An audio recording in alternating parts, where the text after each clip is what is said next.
if people knew what happened in the production of their food, they wouldn't eat meat. So one of the things that we would hit every day was pus nodules, tumors, cysts.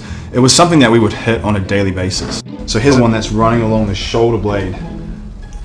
Oh, yeah. I remember that every single day. Those people who say it's not my butcher does this, they need to open their eyes, because if their butcher's being honest with them, we know. Yeah.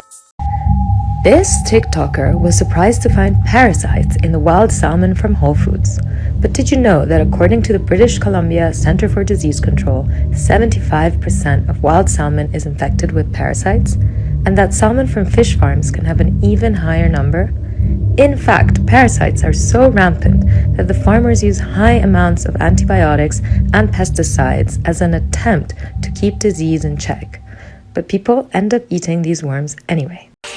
Zaher used to work in the industry. What did you do with meat that was past its best before date? Take dip it in blood, just dabble it a little bit. As you can see, it looks a lot redder. That's what you would do? You would take the brown meat and turn it red? Yeah, we would rewrap them and put down a new sticker, which came with a new best before date that extended the shelf life. If it's really bad, if it's like this, we would dabble in a little bit of blood, throw it into the meat mincer with some redder meats, and then all together, it would make it look red. And then we put it back up on the shelf. Who told you to do this? So the butcher and my supervisor, or a lot of times he'd bring it in for me. He'd bring in like a stack of like meats that were brown, slam them on the table and be like, Zaher, unwrap these and relabel them and stack them back up on the shelves. I had to take a minute when I first watched that. So a study from Denmark discovered that some wild species of fish like hake, herring, and mackerel had an infection rate of over 90%. It's not news that chicken is contaminated, not only with bacteria such as Salmonella and E. coli, but also with an unhealthy amount of feces, mostly due to the terrible unhygienic conditions these animals are raised in, which makes them sick and makes their meat unhealthy to eat. It's been scientifically proven that 97% of supermarket chicken is contaminated with bacteria. The USDA in September 2023 officially canceled regulations condemning carcasses affected with tumors or cancers, meaning poultry farms can now legally cut out tumors and still sell the meat despite not knowing how this affects the consumer. A plant-based diet is probably the healthiest thing you could do for yourself right now, unlike what the myths and lies being spread about vegan diet wants you to believe. I didn't go vegan for the animals or, the environment or anything. It was just purely lost my leg, infection, climbing up, chopped my leg more and more. And my girlfriend ran in and said, I've cured myself of breast cancer. And I was like, how did you do that? And she said, I've gone vegan. I was like, vegan schmegan, what is that? Being a northerner, I like my sausage and mash. And, but they were going to take my knee off. So I went, right, I'll do anything. She took me over to America, Florida, Hippocrates, West Palm Beach, shoved me with all that wheatgrass juice that I brought over to show Lorraine and Dr. Hillary. And I was healed in 2 weeks. 2 weeks? And I was raw vegan for 2 years. So in those 2 weeks, what changes did you notice? Well, they did blood tests. They were filling me with so much antibiotic in the hospital that I just became antibiotic resistant. And because my stomach was swollen like mad because I'd crushed my pelvis as well, punctured my lung and split my head. And I just noticed immediately all the gas, all the bloat go down, the digestive issues I had, you get severe constipation, diarrhea, all sorts of problems when that area is disturbed. And my energy came back and it was just incredible. A Reddit user confessed they were paid by a meat industry trade group to undermine veganism on social media.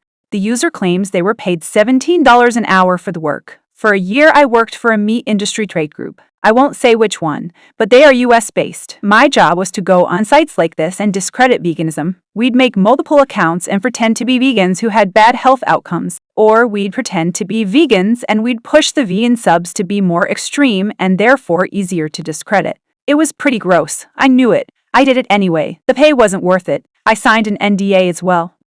But I do warn you, don't believe that everyone is who they say they are online. The worst part is a lot of people do this for free. Fish don't make omega-3 fatty acids. Algae does. Fishes then eat the algae. Then people eat the fishes and get the algae oil secondhand, while also eating the contaminants that accumulate in fish such as mercury. When we could just let the fish off the hook and eat plants instead. Same with vitamin B12. It's not made by animals and plants either. B12 is made by little microbes that blanket the earth. Because of the way we live in a sanitized world, unless you're eating bacteria-contaminated food, we need to get B12 from somewhere. So the healthiest, cheapest, and safest source is getting vitamin B12 fortified food or vitamin B12 supplements and not from meat. These pictures are from Jamie Oliver's Food Revolution 2010, where he asks the kids to name the vegetables he's showing them, and they couldn't name a single one. If that was from 2010, imagine how bad it is today. Parents are feeding their kids so much junk food that they don't even know what vegetables are. Tofu and a lot of other plant-based foods have 3 times more calcium than a glass of milk without any of the harmful allergens or cholesterol of dairy. All major nutrition societies around the globe agreed that a well-planned vegan diet is healthful and appropriate for all ages and stages of the life cycle, including pregnancy, lactation, infancy, childhood, adolescence, elderly, and for athletes. Fruits, veggies, whole grains, legumes, nuts, and seeds should be the basis of your diet. These 5 food groups are widely recognized for their health benefits, but the dairy and meat industry would rather spread misinformation so that more people keep buying their products. Several studies have found that babies born to vegan mothers have a lower birth weight compared to babies of omnivore mothers. Okay, so these studies generally found negligible differences, and pretty much everything cited by him attributed these low birth weights to inadequate versions of vegan diets, mainly including lack of B12 supplementation. Also, here's a quote from one of the sources he cited. And this quote is just another one of those quotes that indicate he has not read his sources properly. It should be thus concluded that vegan diets are appropriate for pregnant and lactating women only if these women habitually use reliable B12 sources, preferably oral supplements. Again, he cited this source, so we can only assume he thinks that it's a good source. So I guess what I've learned actually thinks that vegan diets can go through when it comes to your pregnancy, as long as people are supplementing properly. Amazing. This footage was taken from a BBC interview of professionals on vegans in the 1970s. Notice just how differently the health outcomes of a plant-based diet are discussed in mainstream media when there is less influence from corporate entities spreading misinformation and less propaganda. Just the plain simple truth. During the past 15 years, we have investigated hundreds of vegans and done hundreds of tests on them. Could you tell us the results of your investigation? The vegan physical efficiency is normal. They're normal, healthy people. Would you like to make any conclusions as a result of your investigation? So the vegan diet is quite adequate, providing that it is fortified with vitamin B12. And many foods appearing on the market now are fortified with vitamin B12, so this is no longer a problem. They are normal, healthy, happy people whom you couldn't distinguish from omnivores. Are you convinced that the vegan diet is fully adequate? Yes, I believe it is.